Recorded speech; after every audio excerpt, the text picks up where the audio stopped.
আল্লাহ সুবহানাহু ওয়া তাআলা পবিত্র কুরআনুল কারীমের মধ্যে বলছেন ওয়া মা খালাকনাস সামাওয়াতি ওয়াল আরদা ওয়া মা বাইনাহুমা ইল্লা বিল হক।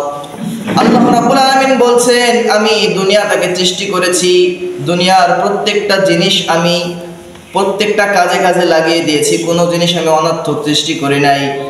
যত সৃষ্টি আমি করেছি, যত গাছপালা আমি সৃষ্টি করেছি, তত মসজিদ আমি সৃষ্টি করেছি, আমি আল্লাহর পক্ষ থেকে যে মসজিদগুলো নিজে নিজেই তৈরি হয়ে গিয়েছে, এই মসজিদগুলো আমি আল্লাহ মানুষের প্রয়োজনের মধ্যেই বানিয়েছি।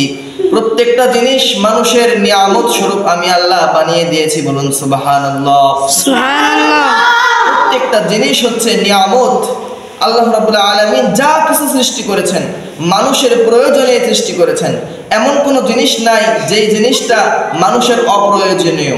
প্রত্যেকটা জিনিস মানুষের প্রয়োজন, যার কারণেই আল্লাহ রাব্বুল আলামিন মানুষের প্রতি দয়া, ভালোবাসা, মহব্বত, রহমান নামের খাতিরে আল্লাহ রাব্বুল আলামিন মানুষকে এত এত নিয়ামত দিয়েছে।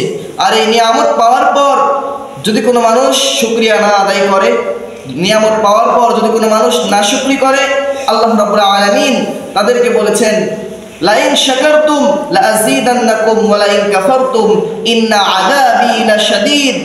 আল্লাহ সুবহানাহু ওয়া তাআলা বলছেন তোমরা আমার নিয়ামত পাওয়ার পর যদি তোমরা শুকরিয়া আদায় করো, আমি আল্লাহ তোমাদের নিয়ামতকে আরো বৃদ্ধি করে দেব, বলুন সুবহানাল্লাহ। সুবহানাল্লাহ।